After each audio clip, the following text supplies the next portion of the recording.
melhores opções. Então, hoje existe uma série de coisas, as tecnologias estão pensando nisso, existe turismo, existe vários produtos que estão sendo criados para incentivar o bem-estar e a qualidade de vida. Então, eu tenho a expectativa é que isso vai criar novamente ambientes favoráveis para as pessoas serem saudáveis. E aí o ser humano vai reagir a esses ambientes e a essas novas tendências. Então, essa é uma coisa importante. A economia também precisa mudar para que a gente tenha uma economia de saúde. Eu queria que você falasse, professor, para a gente sobre esse conceito de 3 S's, né, Ah, dentro da sim. medicina do estilo de vida. Então, a gente, analisando os principais elementos que precisam ter no estilo de vida, então a gente fez um levantamento de que primeiro S seria o do salutogênico, que é um conceito de que a pessoa assumir no seu dia a dia a responsabilidade de criar hábitos de autocuidado que geram saúde. Então, ela prestar atenção bem na alimentação, que é uma alimentação que a gente tem hoje, principais dicas da alimentação. A alimentação ela precisa ser uma alimentação plantada, vamos dizer assim, não industrializada, uma alimentação que você, os nutricionistas gostam de falar que você precisa descascar mais e desembalar menos. Significa que é comer zero de comida industrializada, porque elas têm muito aditivos e elas não são boas. Então, cuidar da alimentação, uma alimentação mais natural, de preferência orgânica. Então, tem uma série de recomendações hoje que são importantes para você cuidar e ter saúde na sua alimentação. Exercício físico, existe toda aquela mudança que nós estávamos falando de opções que você tem de mudança de local de trabalho, começar a criar hábitos de ir e se locomover. Tem hábitos até de você descer, quem anda de ônibus, uma parada antes para você caminhar um pouco mais. Então, na realidade, não é só fazer o exercício físico, como você criar uma vida ativa. Mais atividades. Eu tenho que subir uma escada, eu prefiro subir escada. Então, criar uma conscientização salutogênica, gerar saúde a partir de pequenas mudanças. A questão do sono é uma coisa muito importante, né? A questão, por exemplo, hoje com iPad, com celular, as pessoas levam isso para a cama. E essa luz azul, ela vai inibir áreas cerebrais que produzem a melatonina, retardando o ciclo de sono e vigília que a gente tem. Isso desregula o nosso corpo. A pessoa, às vezes, não dorme direito, acorda cansada, e aí, cansada, ela fica estressada. Então, gera uma bola de neve, come mais do que precisa, porque... Então, essa situação aí do sono é muito importante. A pessoa ter a higiene do sono é basicamente dormir num horário e acordar no mesmo horário. E ver a carga horária necessária que cada um precisa. Tem gente que precisa 8 horas, tem gente que precisa menos, tem gente que precisa mais. Mas achar a sua carga horária é necessária. Então, esse seria só para ter uma ideia do S em relação à salutogênese. Teria mais em relação a outros aspectos, mas dá para ter uma ideia de que seriam autocuidados que você faz. O outro S seria o S do sistêmico. O pensamento das pessoas, geralmente isso tem a ver até com o cérebro. Nós temos uma evolução do cérebro que nós chegamos a um nível de desenvolver uma área do córtex, que é a última área que se desenvolveu, principalmente atrás da testa. Nós temos um córtex pré-frontal. E isso nos trouxe uma capacidade de sair só do momento do aqui e agora. Então, as pessoas, quanto mais na escala evolutiva, elas viviam muito só no aqui e agora. O cérebro humano, ele permite pensar no passado e pensar no futuro, planejar e ter uma construção e ter criatividade. Então, isso é uma coisa importante. Isso traz para a gente a possibilidade de pensar de maneira sistêmica. E esse pensamento sistêmico é você pensar que uma ação agora pode ter uma consequência no futuro. E muitas vezes as pessoas não param para pensar isso. Então, o pensamento sistêmico é algo que é muito necessário na sociedade de hoje. O estilo de vida da pessoa que pensa sistemicamente é muito legal. É o que vai pensar a pessoa na questão da poluição, na questão do usar a sacola de plástico, nas consequências, né, de usar o canudinho. Agora, esses dias, estava dando notícias aí que estão substituindo, eliminando o canudinho. Isso é tudo um pensamento sistêmico que liga imediatamente com o outro S, que é o da sustentabilidade, que é o grande desafio que a humanidade tem, que é tornar o estilo de vida compatível com a limites do nosso planeta. Então, o estilo de vida nosso faz a gente consumir e também o lixo que a gente produz. Então, se a gente não começar a desenvolver um estilo de vida que leve em consideração os limites do planeta, a gente também vai ter dificuldade. Então, a população, de uma maneira geral, precisa estar consciente desses 3 S's aí, no sentido de ter um estilo de vida mais saudável, mais sistêmico e mais sustentável. Legal, professora. A gente tem aqui na UNILA alguns grupos que se dedicam a estudar isso, né? Liga Universitária, projetos de extensão. Você podia falar bem rapidinho para a Sim, gente? a gente tem dois movimentos assim que a gente acha importante os estudantes, além de uma disciplina que a gente tem optativa de medicina do estilo de vida, eles começaram a organizar uma liga acadêmica para fazer atividades extras, né, estudos complementares, se aprofundar um pouco mais. Então tem a LUMES, que é a Liga Universitária de Medicina do Estilo de Vida e Salutogênese, que reúne estudantes, integra estudantes de medicina, tanto daqui do Brasil como alguns do Paraguai estão fazendo parte também, e além de estudantes de nutrição, psicologia, de enfermagem, vários estudantes pensando nessa condição do estilo de vida.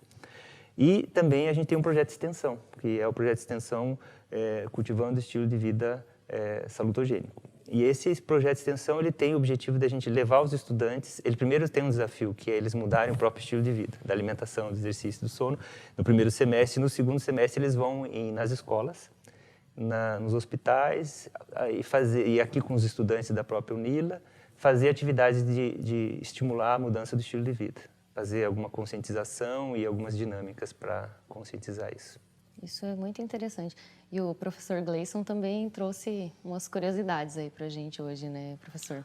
Pra quando a gente fala de evolução, a gente poder ilustrar um pouquinho melhor. O que você trouxe para a gente? Sim, eu trouxe aqui, Mayara, alguns modelos de crânios. Não são crânios reais, tá? Mas são réplicas que nós usamos aqui nas nossas disciplinas, por exemplo, de evolução humana ou de ecologia humana, e que são réplicas daqueles crânios que remetem aos nossos ancestrais. Então, até onde a gente tem informação hoje, o mais antigo ancestral que deu origem à espécie humana, ele tem entre 5 e 7 milhões de anos. É o último organismo que provavelmente divergiu junto com aqueles que deram origem ao organismo vivo mais próximo de nós. Mas se a gente olhar todos os animais viventes, tem um deles que tem uma diferença apenas de 1% genética em relação aos seres humanos, que são os chimpanzés. Alguém pode pensar, 1% apenas? Nossa, mas é muito pouco, né? Bom, ninguém, olhando um chimpanzé, né, vai... Nossa, mas tem alguma coisa 1% diferente dos humanos aí, né? É claro que isso é uma diferença genética que se traduz em uma grande diferença na aparência, que a gente chama no fenótipo, uma grande diferença na inteligência. O professor Roberto citou a nossa evolução do ponto de vista da estrutura do cérebro. Mas então, 7 milhões de anos é o organismo mais antigo. E até hoje, nós temos aí a espécie Homo sapiens andando no planeta, mas durante muitos anos a gente circulou com outros membros da nossa família, digamos assim, hoje todos extintos, a gente só os encontra no registro fóssil. Então a gente tem três indivíduos aqui, três crânios que são réplicas. Esse daqui, ele se chama Paranthropus, é um organismo que tem registro da sua vivência até quase 3 milhões de anos atrás. Se você prestar atenção nele, aqui olhando do ponto de vista do seu cérebro, da sua caixa craniana, é uma caixa craniana bem pequenininha. Aproximadamente 400 centímetros cúbicos, o tamanho do cérebro desse indivíduo aqui. O cérebro do ser humano atual, ele já é um cérebro muito maior. É um cérebro que chega até aí 2.400 centímetros cúbicos, 2.000 centímetros cúbicos aproximadamente. Não é o maior cérebro que já circulou por aí. O cérebro do Neandertal, que é esse segundo modelo aqui, é um cérebro que era maior que o nosso.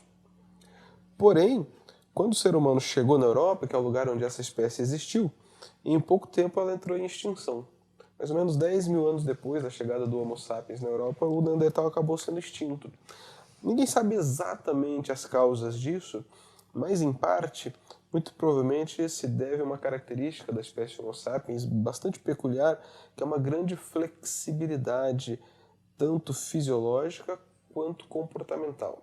Nossa espécie consegue mudar a sua estrutura cultural e a sua biologia de uma maneira que nenhum outro organismo consegue. A gente não tem nenhuma espécie habitando ecologias tão diferentes quanto o Homo sapiens. Você vai encontrar Homo sapiens no Ártico, vai encontrar na floresta tropical, vai encontrar no deserto, vai encontrar Homo sapiens em ambientes muito quentes, muito secos, muito úmidos, muito frios. E em todos esses ambientes populações humanas tiveram sucesso em existir. Isso se deve, em parte, por essa capacidade do ser humano de se adaptar. Uma característica fundamental para que, quando alguém encontra um esqueleto, né, ele diga que faça parte da nossa linhagem, alguém poderia dizer, por que você não acha que isso aqui é um outro primata qualquer? Uma característica fundamental é um buraquinho que a gente encontra aqui bem abaixo do crânio, que é chamado de forame magnum. É o local de inserção da coluna vertebral.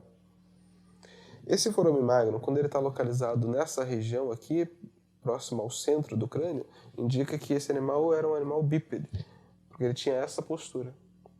Nos animais que são quadrúpedes, essa entrada do crânio está aqui, como é o caso dos chimpanzés, dos gorilas. Nenhum outro primata tem a estrutura bem abaixo do crânio, então esse é um critério. Veja que interessante, né? Ao longo da nossa evolução, se você prestar atenção, a estrutura dentária desse modelo aqui é uma estrutura muito grande, muito forte. Também ele é chamado de homem quebra-nozes, porque tinha um certo padrão alimentar bem peculiar que exigia uma arcada dentária mais intensa e mais forte. Porém, uma caixa craniana pequena. Se a gente olhar aqui nesses três, que mais ou menos é uma sequência temporal, esse quase 3 milhões de anos, 400 mil, e esse aqui que já é do nosso grupo, mas é um Homo sapiens bem antigo, você vai vendo que a estrutura dentária foi reduzindo. E a nossa hoje é bem mais leve em comparação com os nossos ancestrais. Em parte porque a nossa dieta foi modificando.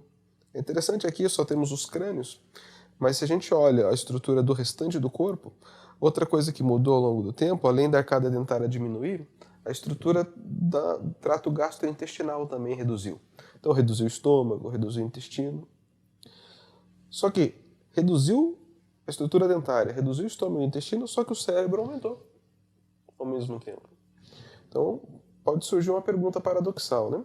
Como que o cérebro aumentou e ao mesmo tempo as áreas biológicas responsáveis por colocar a energia para dentro reduziram de tamanho?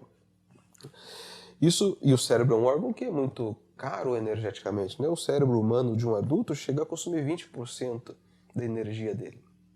De um bebê, por exemplo, isso pode chegar a 80%. Então é um tecido que precisa de muita energia. Por que isso aconteceu? Por mudança no estilo de vida. Mudança principalmente no padrão alimentar. Então, conforme o tempo passou, a espécie humana, ou o grupo que foi dando origem a ela, foi cada vez mais inserindo carne na sua alimentação. Então foi inserindo a gordura que vem da carne, a proteína que vem da carne, e em algum momento aparece uma mudança importantíssima na nossa história, que é o cozimento. É um traço cultural universal hoje, em qualquer cultura que você estude, as pessoas têm pelo menos uma refeição que é uma refeição cozida, que nada mais é do que um tipo de pré-digestão. Você pré-quebra as estruturas daquele alimento, e quando você ingere esse alimento, então é mais fácil para o organismo retirar a sua energia. Esses dois fatores são os principais responsáveis por esse fenômeno, ou seja, um aumento gradativo no tamanho do cérebro até a gente chegar no cérebro do tamanho do Homo sapiens. Não são os únicos, tem outros comportamentais. O professor Roberto mesmo citou que além do cérebro crescer, estruturas diferentes começaram a aparecer. A área que a gente chama de córtex ou neocórtex cresceu muito e, portanto, a capacidade cognitiva também mudou e a capacidade de organização social. Então, uma outra coisa que mudou muito foram as nossas relações. Então, algumas hipóteses do porquê o cérebro cresceu se baseiam menos nessa questão da dieta e mais em como se tornou cada vez mais complexa a estrutura social. Se a gente estuda, por exemplo, os primatas, eles têm estruturas sociais complexas, mas nenhum tem uma estrutura social tão complexa, com tantas regras, com tantas nuances, com tantas coisas que só quem está muito inserido na cultura consegue captar, como o Homo sapiens. Isso é um fator fundamental para que você consiga aprender o jogo as regras desse jogo, né? É importante que você tenha uma certa estrutura cognitiva.